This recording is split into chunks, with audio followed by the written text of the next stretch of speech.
Okay, good morning again, everyone. Thanks so much. I think we have enough people in the room so we can get going on the content. So welcome again to our webinar this morning that's themed Real Stories of Circular Products that are changing businesses. So quite excited for this one. We've got quite an interesting case study to go through later. So let's get cracking. So I am Christo van Skalkwyk. I'm part of the ACEN team, and I'll just quickly go through the agenda for us, what you can expect in today's session.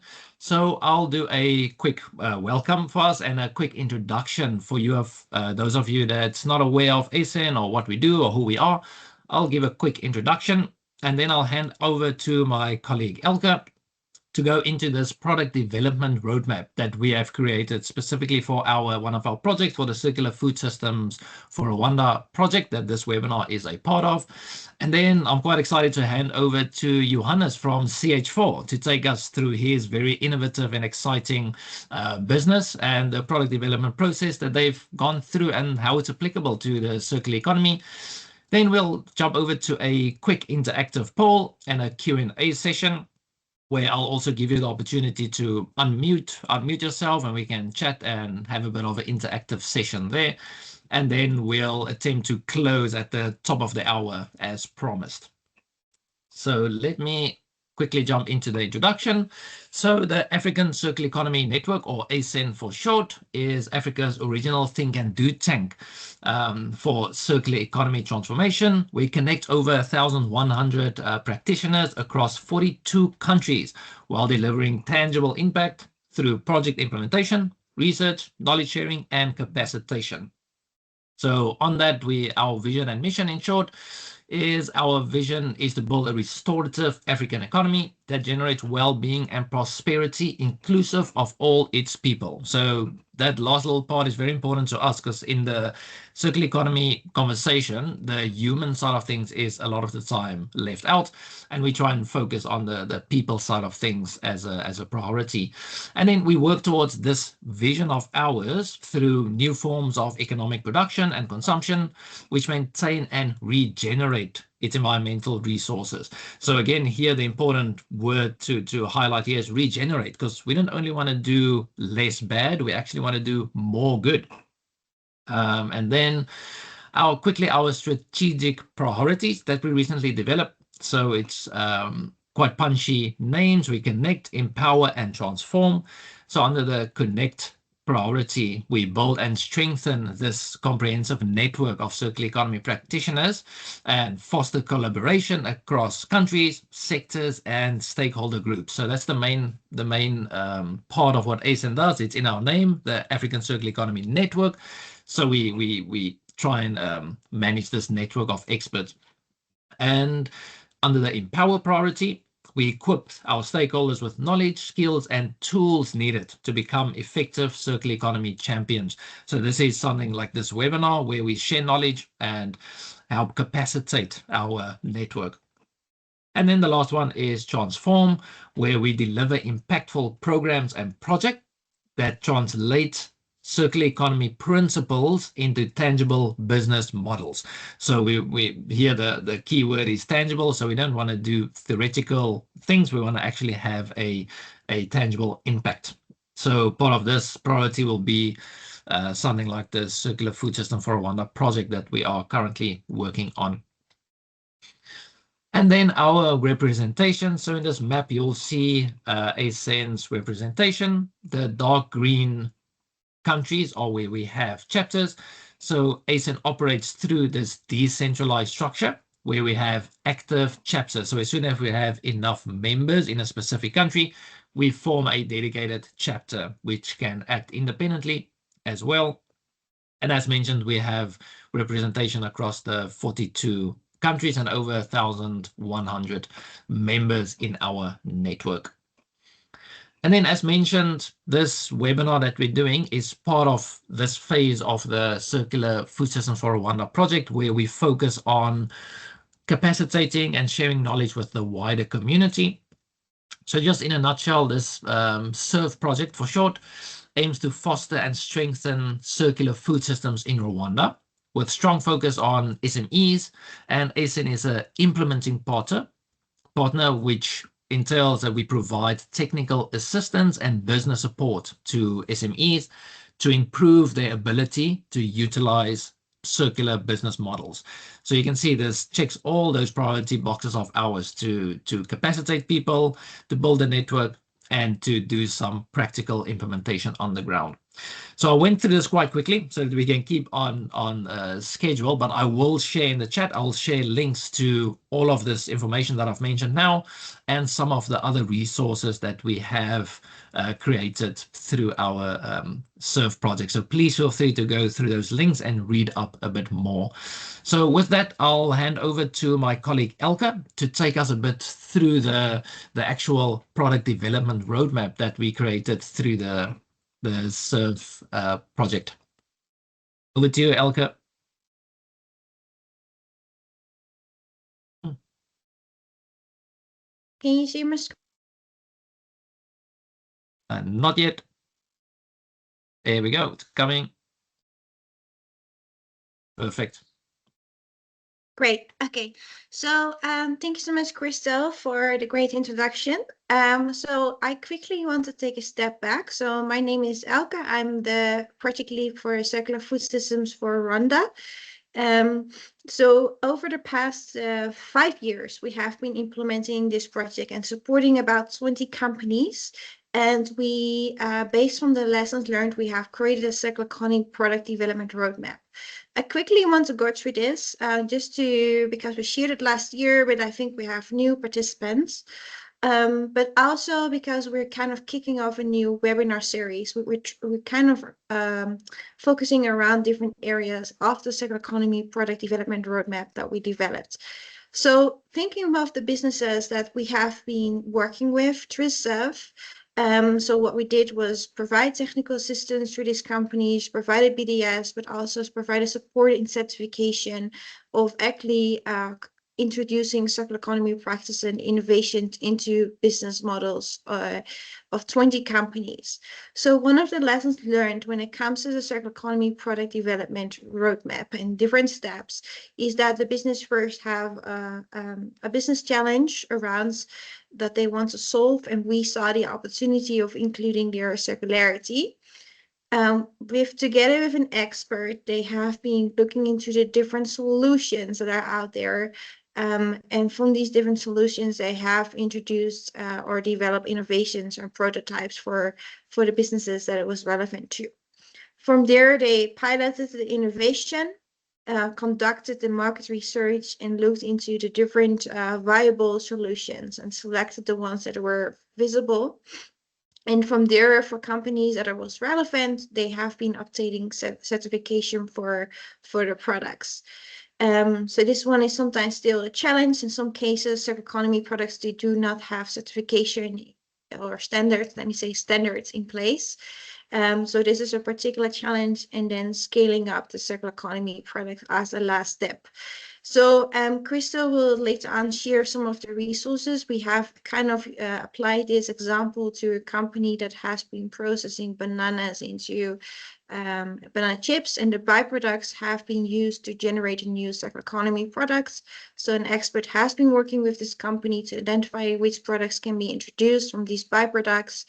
They develop prototypes such as banana bread, donuts, and cookies. They piloted with the surrounding markets, and now they're at the stage of certification where they're engaging with government to see what is needed. So we had an expert working with them and identifying the different challenges and gaps they're facing to prepare them to apply for certification. So that in the end, actually, we're going back to this picture, can scale up the circular economy product to the formal market. So that are some of these steps that we identified.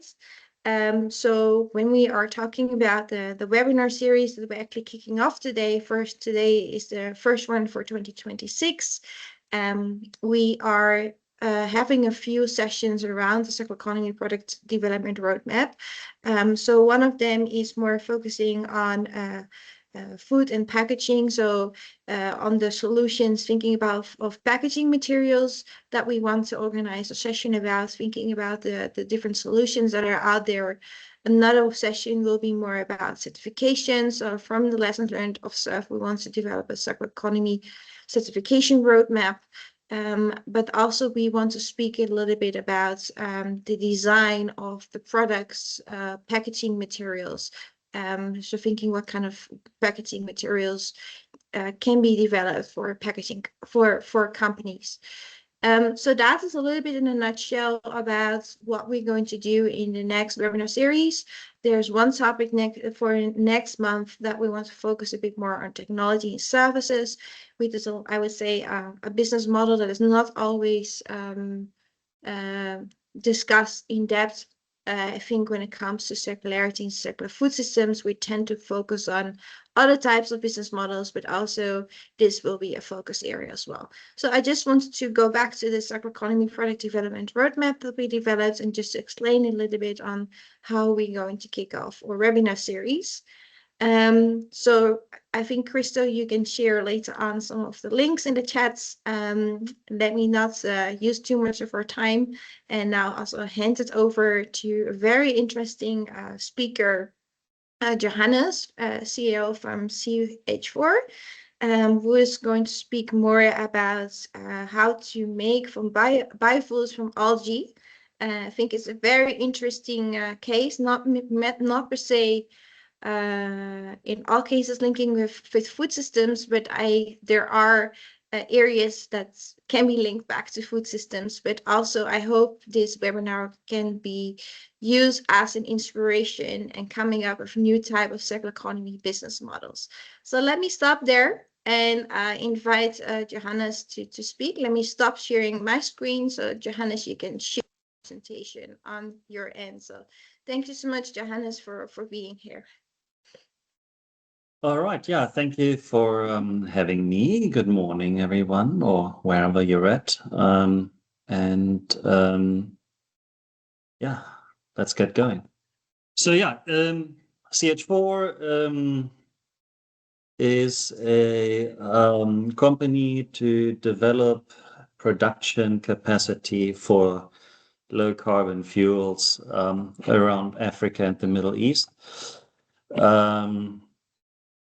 And before we get into the company, I'll give you a bit of background on me, which we had in the pre-session. I'm originally from Germany. I moved to South Africa in 2007, and I then left a few times and around the globe. I've probably worked in more countries than most people have visited for travel. And I also have been extremely lucky that almost all the projects I worked on were industry specials. So I worked on the largest salvage job ever. I worked on the largest cruise liner ever to be built. I worked on the largest property development ever built, and so on and so on. So it was always breaking molds and always being outside of the what's been done before, and it's always also been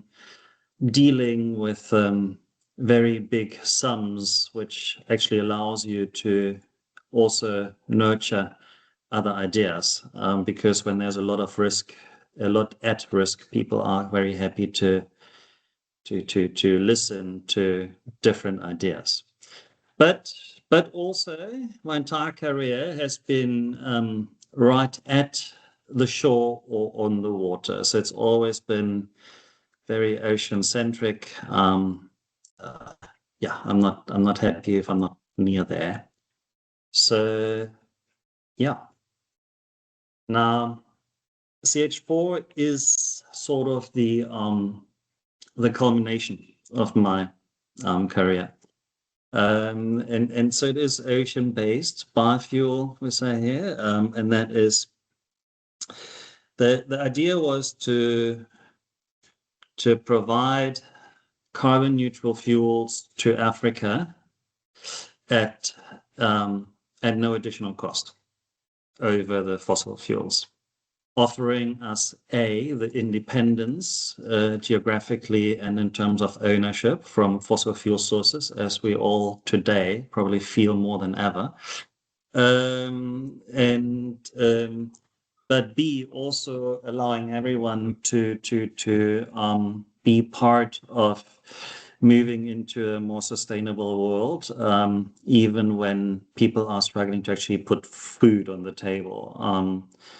That was always sitting there at the top. No one will buy any good deeds at a surcharge. If your bottom right is even half a cent more than the fossil companies will always choose their better bottom right. But we said we want to do business that is sustainable in the true sense, not just CO2, but that means that you mustn't leave detriment in the wake of your business. If you need to exploit your workers in order to achieve a profit margin, something's already wrong. And so we've gone through this. The development of the company has been where, from the get-go, every step of the way, we've looked at how can we look at this aspect and turn it into a positive. And so we really designed the company like that from the get-go. And so we came to farming seaweed on desert land so that we wouldn't be taking up either valuable natural habitat or land that's otherwise needed for agriculture and could produce food.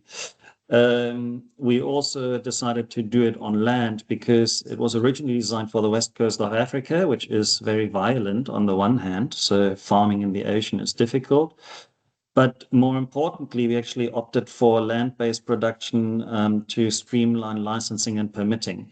It's difficult enough to get anything licensed and permitted in South Africa as is, and in the broad of Africa. But if you go into the ocean, the ministries understand that even less, so the onus is even worse.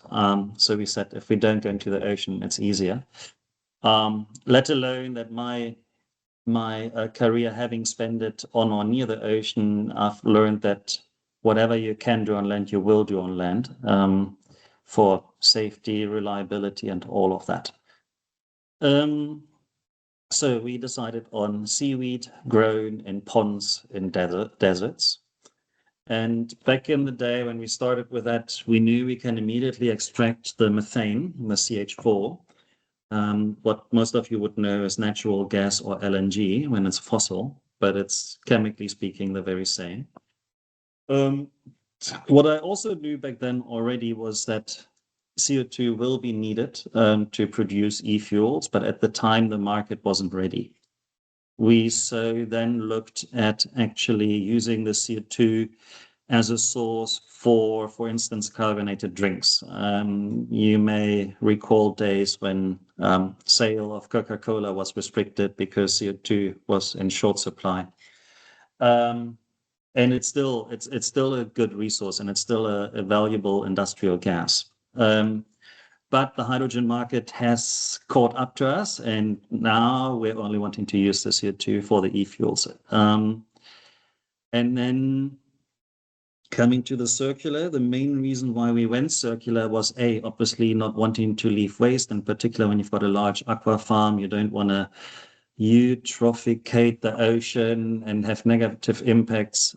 Coming from a shipping background, we know the pain of introducing alien species into new environments. So it had to be a local species that we would grow, not genetically modified, and so on and so on. But also, one good reason why we did what we did is that if we own the entire value chain, there's less chance to interrupt us. And that goes for any factor, being it supply from bringing in means of production from China or the likes, like any EV producer will tell you a story there, or being it relying on municipal sewage or water or anything for that matter, like most biogas producers will tell you. None of those things matter to us because we literally produce everything on site. So everything is circular. We take in seawater and run it back out, but beyond that, it's all internal. And that was much so that we can't be interrupted. African value chains are more sensitive than all others are yeah, so in order to have a decent business case, it was sort of a necessity. And so, yeah, I just mentioned that it's sun in, fuels out.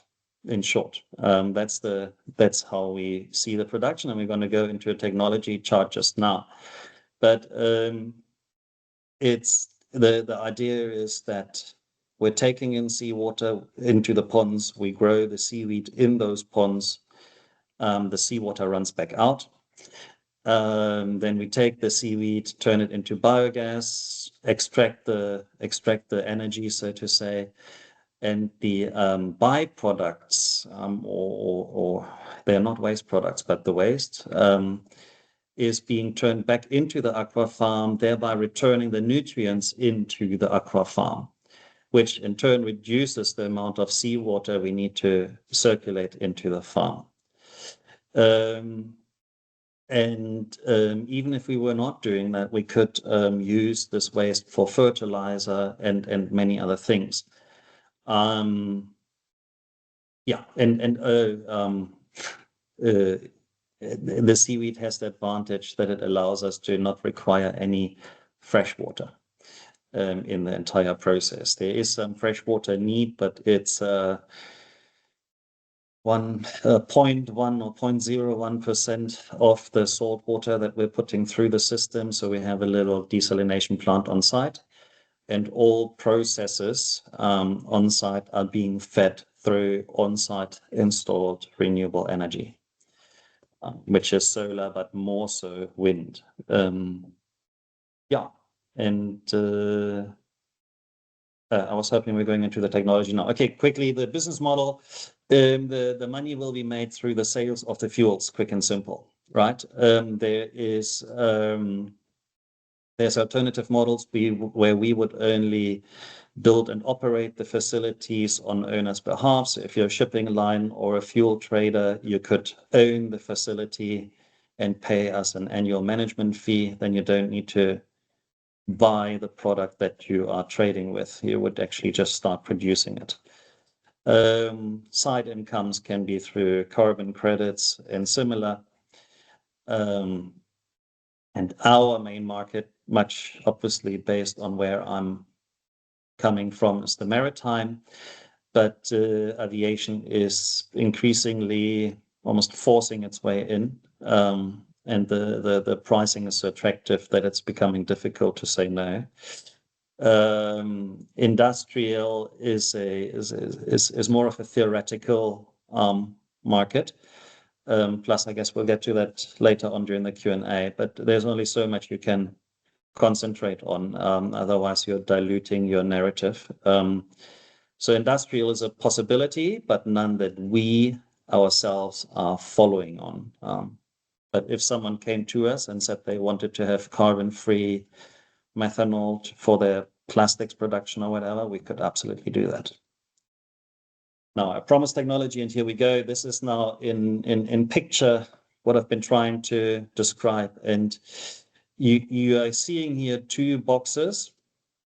This used to be one, and in terms of setting up on site, it is one still. But the box below this has to do with financing. We basically carved out the renewable energy part that you see at the bottom, because that is easier to finance through the banks, whereas the top part was a bit more difficult. So the lower part will be its own company owned by the upper part.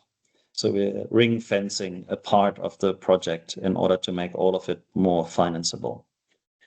But yeah, so top left, you see the water being taken in from the ocean into the ponds. Those up there in the picture, like none of these pictures are our particular units, but it will look pretty much like it.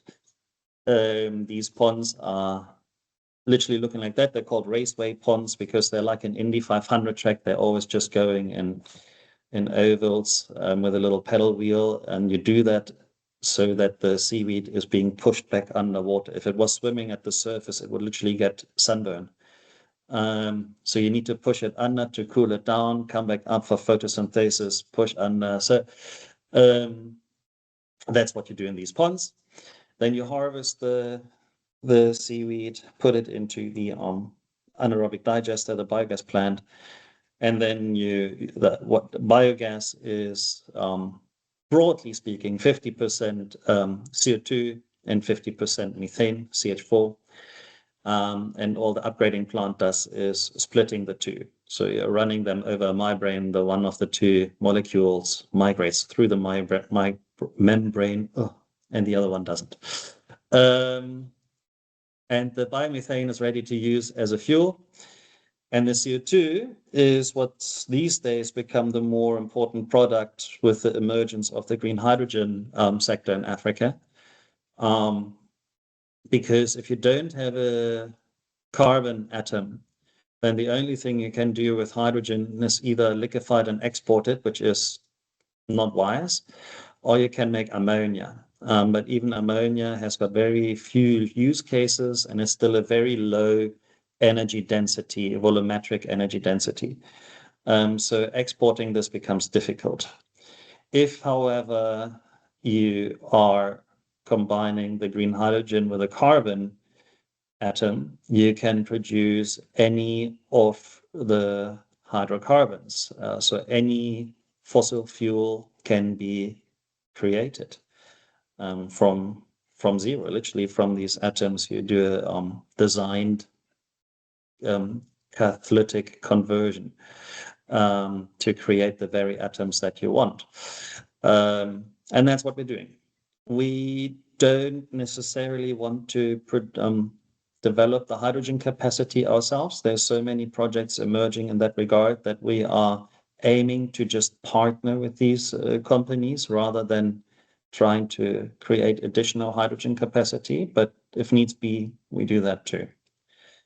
Now we're going to leave this presentation and I want to show you a quick video.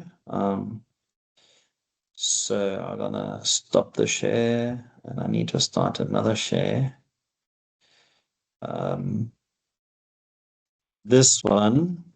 CH4, a sustainable fuels developer using farmed seaweed and green hydrogen to produce low-carbon e-fuels and bio-LNG. We currently have a demonstration facility called Sardine here in Saldanha, South Africa. At the facility, we are growing seaweed in tanks, fed from seawater. Every day we harvest some seaweed from the tanks that have sufficient stocking density. As we never empty the tanks fully, the stock grows back on its own within a few days. The harvested seaweed is then broken into smaller pieces before feeding it into our anaerobic digester. This breaking down into smaller pieces accelerates the digestion that is now taking place. During the nature-based process of anaerobic digestion, bacteria is turning the seaweed into biogas, consisting of methane and carbon dioxide. Here in the demonstration facility, the biogas is burned as is. However, CH4 is already taking things further. 35 kilometers north of Swakopmund in Namibia, together with our partners Cowco Green Energy Solution, we are developing our near-commercial pilot facility called Scorpion. In this facility, 600 times the size of Sardine, we are splitting the biogas into its components of methane and ocean-derived biogenic carbon dioxide. The carbon dioxide is combined with green hydrogen into e-methanol.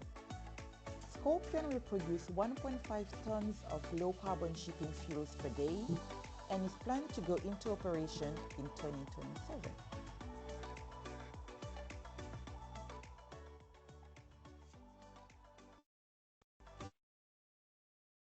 Right.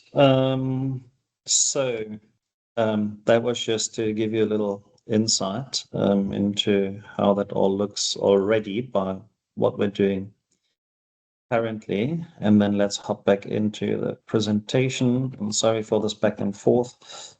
All right. So the timeline is something that should discourage any of you. My very first thought of it occurred in 2008. I left it there. 2015, I sat down for the very first time with someone who's now a co-founder. And we developed the first flowchart, and we then already defined the very seaweed that we would be using and so on. But it was shelved there again. And then in 2020, when COVID hit and we were hit very badly in all of that, we decided that it was time to re-strategize at home, really. And we decided to take this live. And after another, 8-9 months of work in the quiet, I presented that first to a partner who now is chairman of this company as well. And that was also when we then incorporated. Another 4 years and another couple of co-founders and our first angel investor, we've been able to set up Sardine, that you just saw the video about.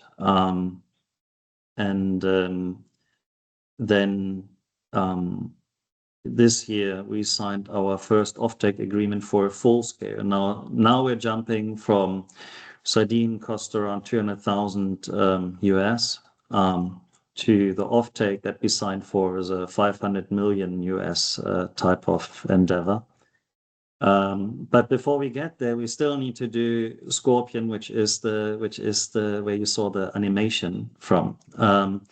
That sits in between with around some 35 million or so US.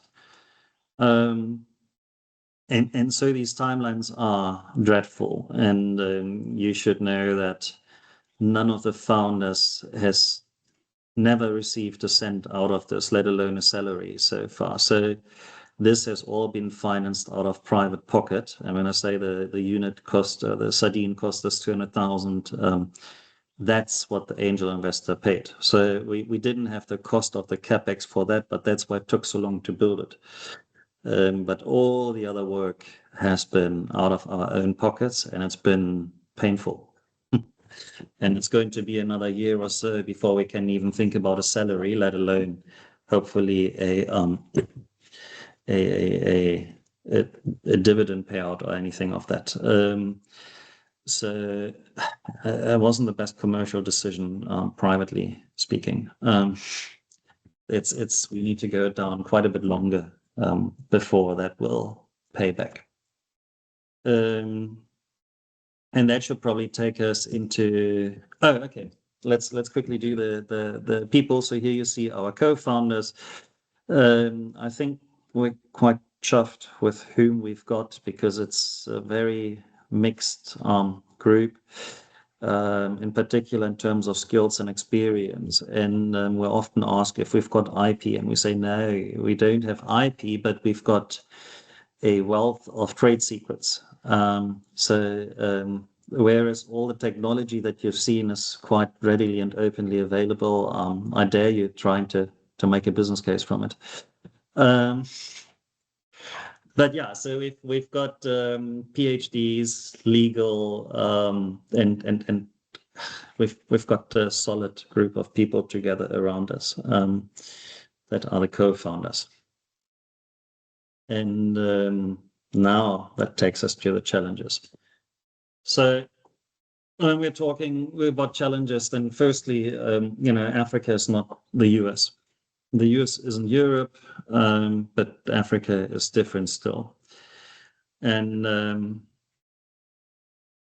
so I think the very first thing that should be said is that, at least in South Africa, the cost of living is so much higher than in Europe, because people don't appreciate you need to pay school fees, you need to pay your own private medical, and all of that, everything goes separate. You have got, if you're not having an income, you're homeless. In Europe, not only do you get a founder's bonus, you at least have a social network you can rely on from the governments.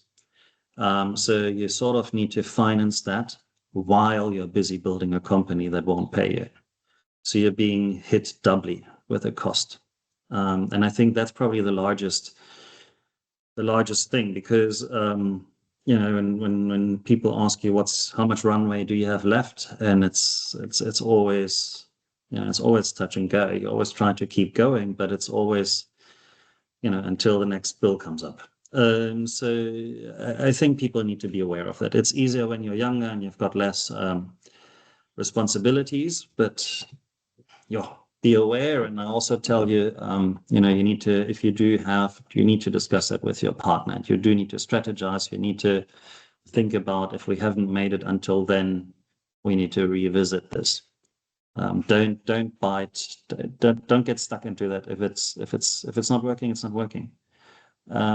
Companies also, or ideas also, have a shelf life. If you haven't got it funded until a certain until a certain time, then, you know, it's the hype is past. But yeah, so access to investment in general is an issue. We don't have a VC market as the US has. We also have different founders, right? So what I've noted that, you know, in the US, people are sitting there and thinking, what can I invent that I can bring to market so that I can have an IPO? Here, we typically have founders that have a solution to help the people around them, and they see, how can I bring that to the market so I can actually have people access to the product? So the motivation is the other way around. But a big component there. So firstly, there isn't a lot of liquid funding available here. We don't have this founding industry as the US has. And then also, I think our funders are more stingy. And I think it's largely because if you have a lot of money in this here, then you're trying to invest in US or in euros, like you're trying to get money out of the country because of that Forex exposure. So whereas the US dollars coming in, they don't like the risk that they're seeing in Africa. So it's a big thing that you need to be aware of. We obviously, pandering particularly to the maritime market, removed ourselves quite a bit from that, because we are specifically looking to sell fuels to European operated vessels passing our shores. And that's for us been the crux of how to make a business case from it. Because if you look at, for us, the majority of the cost lies in CapEx. We need to build infrastructure that costs a lot of money. Most of that will be financed through debt, and a lot of that debt will not be financed from local markets. So you need to service your debt in dollars or euros. And so the funders are not particularly happy if you're then selling in the local currency to a local market. So by us selling the product to a foreign market, a euro market, we are hedging a lot of the risk for ourselves and the funders. But so these are mechanisms that you need to be aware of, I think. The local market, if you want to develop for the local market, you need to make sure that your costs are local as well. And I mentioned earlier already, for instance, EVs. I've got quite a few friends that are in one shape or form involved in the EV market. And, you know, lithium gets taken out of Africa to be processed in China, and then you need to buy it back in USD. So your product that you're selling on the local market, the majority cost component is a USD component. So you need to be aware of those things. Another thing I think that's very important to understand for funders, I understand this, for founders, which I understand should be the majority of the people here, the audience, will be that your support structure, accelerators, incubators, VC funds, all of them, you are not their product, you are their means of production. So they don't care whether you're successful. They only care for the incubators and accelerators. They're making money out of putting you through their system, right? Whether you're successful afterwards or not. And for the VCs, they just need their IPO. So again, be aware. not everyone that says wants to help you necessarily wants to help you. Most of the time, their raison d'être is helping you, but that doesn't mean to come to success. Another challenge I see very much in the policy environment for what we are doing in South Africa. I mean, there's a reason why Scorpion, the pilot facility will be in Namibia, the full scale will be in Namibia, and in all likelihood, we're moving even the parent company out of South Africa, because just moving money in and out of the country is almost impossible. The administrative burden in South Africa is unbelievable. And all of that has cost attached, right? And if it's not cost, then it's bandwidth. And you have very few people working with very limited resources. And if you're then ending up spending so much time on just appeasing the government, it just is not functional. So we're really not helping ourselves. Africa as a whole is not helping itself. It's a very difficult environment. But so this is all to discourage you, and I mean that you need to want to do this, but you need to be aware it's not all rosy. With all the risk comes a lot of opportunity, obviously, as it always goes in Africa in particular, right? So you can strike gold, absolutely. But I think there's a lot of way also to hedge your risks and expectations. And I think we need to be aware of the various mechanisms and how Africa works within and how the external markets are impacting you, both in the positive and in the negative. And if you want, we can take much more of that into the Q&A. But now I've been asked on a personal view on the outlook for the seaweed industry in Africa. So the one thing I mentioned, we are going onshore, right? Because of we are going onshore because of you don't want to be in the sea if you don't have to. In the sea, you can have a storm, you can have vandalism, you can have, you name it, all sorts of things, let alone that being on land is more inclusive. Because if you need to work out at sea, that is typically done by guys and men of good health in particular. Once you're on a boat, you're on a boat. There is no, I need to go home, my child is sick. The boat doesn't come back to shore until it's done with its work. So it is also more inclusive, right? But seaweed. So you also need to distinguish between Eastern Africa and Western Africa because of those very distinctly different shores. The East African shore has quite a bit of seaweed culture already. The West African shores, not so much. I also should probably say that I'm really the wrong person to talk to this. I'm not an aquaculturist. I just know what I've seen while we've been developing. But I can tell you there's a lot of research on this topic, and if you want to dig into it, there is entire reports on and case studies.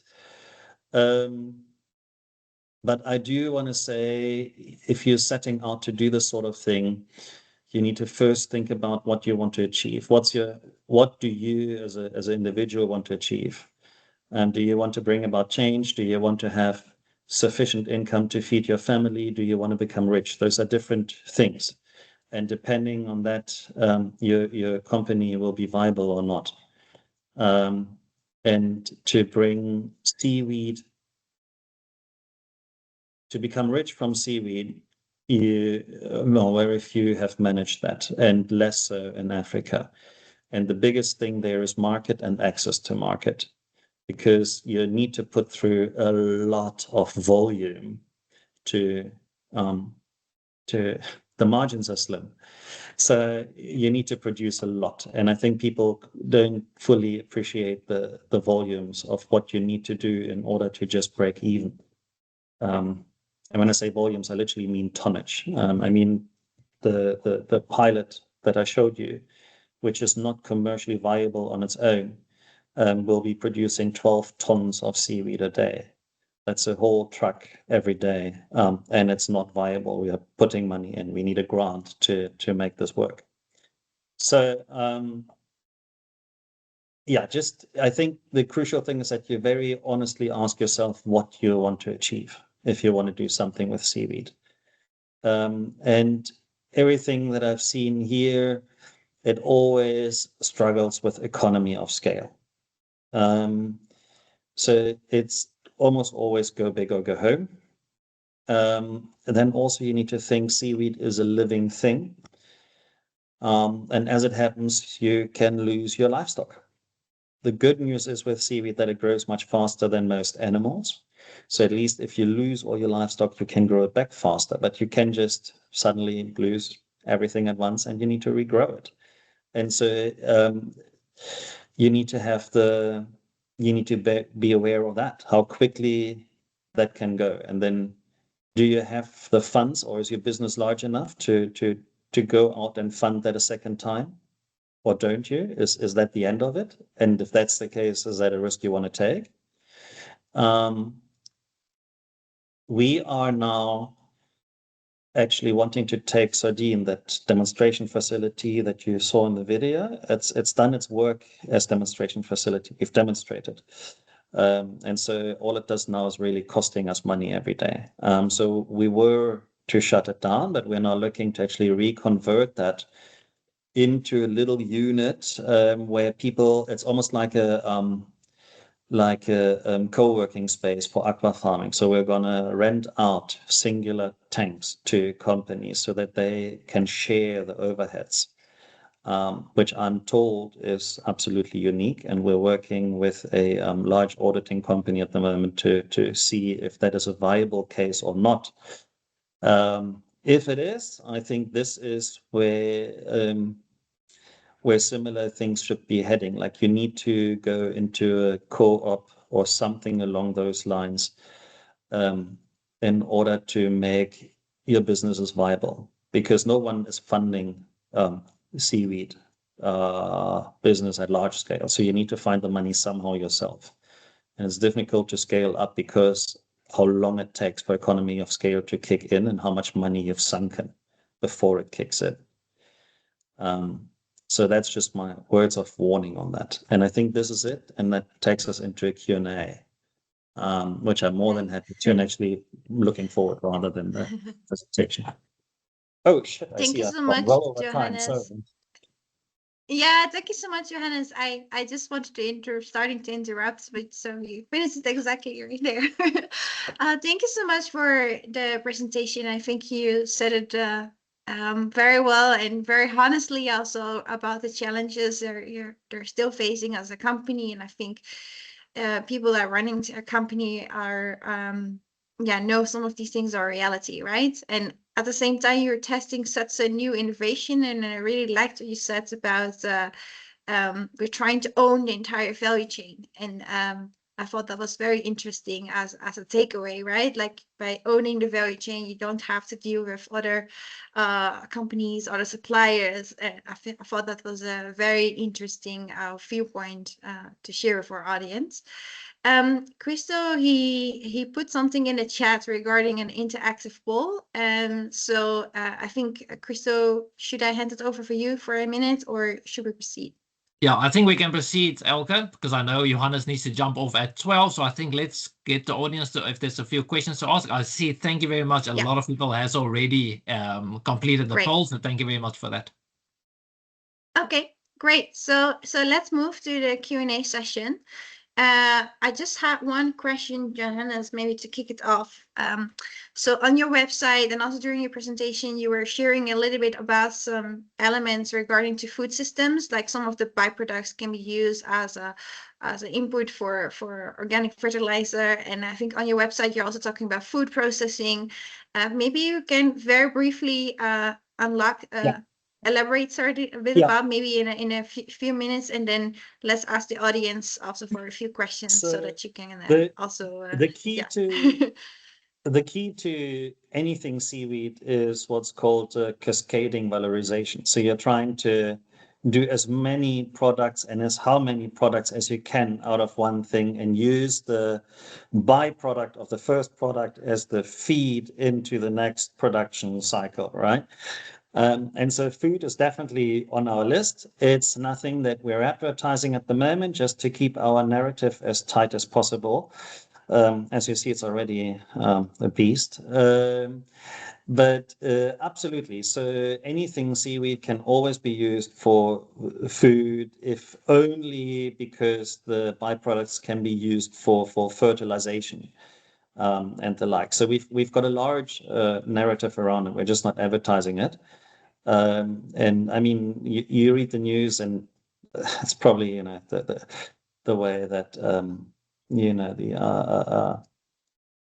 the ways go. Once you're into the aquaculture, then it will be telling you that seaweed is the way to go to feed the world, right? But the key is none of the seaweed products, you will produce one product from whatever you want to do. It will always be this cascading valorization, and part of it should always be food as well. Thank you so much for that elaboration. I already see one hand up from Charlene. I assume you have a question, so please go ahead, jump into it. If you can keep it short so that we can also have a few other questions. Thank you. Johannes, one of the interesting things about the South African coastline is that on the west coast, we have the highest amount of protein generated per gram of organism fed by seaweed. So if you are talking about the valorization, that might be another avenue, because that's definitely an opportunity unique to South Africa. So we stayed deliberately away from any animal protein, because that market, especially in South Africa, is occupied by a very well protected network of companies, and we don't want to fight any interest there. So we stay away in order to avoid trouble. But yes, you're right, absolutely, and 100%.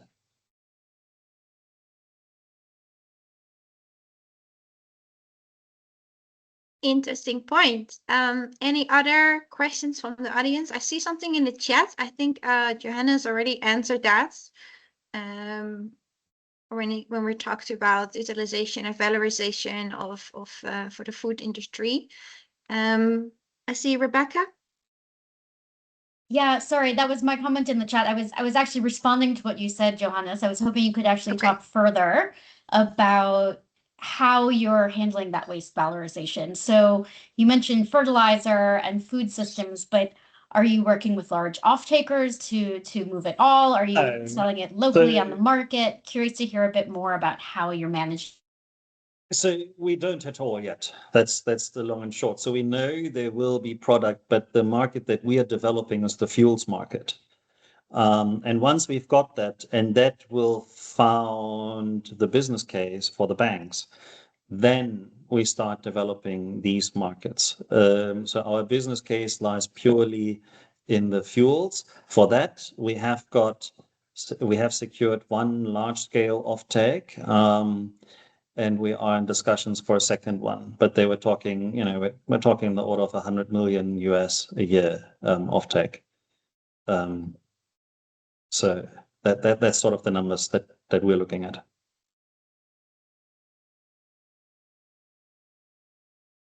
Thank you, Johannes. Any last question?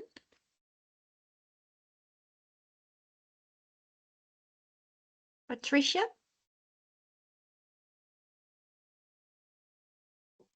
Great, thank you. I had posted it on the Q&A. Maybe you didn't see it, but I can just read it out. I'm just curious if they had done some EIA assessment to check on whether there would be any significant impact of harvesting this seaweed as the primary feedstock.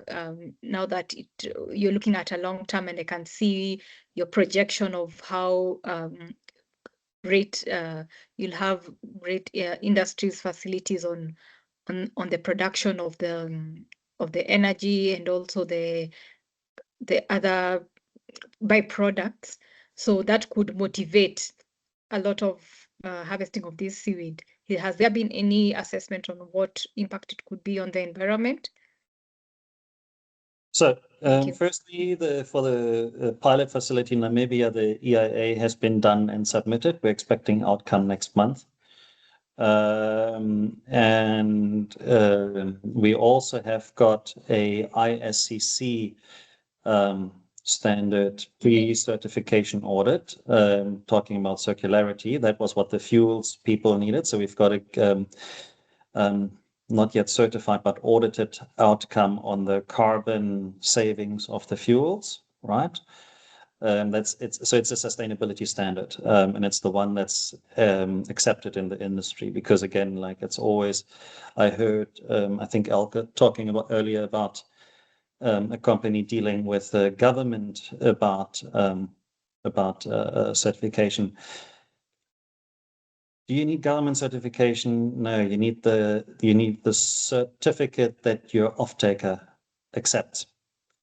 So we went specifically for this one because the shipping lines told us that is the standard that we need you to adhere to.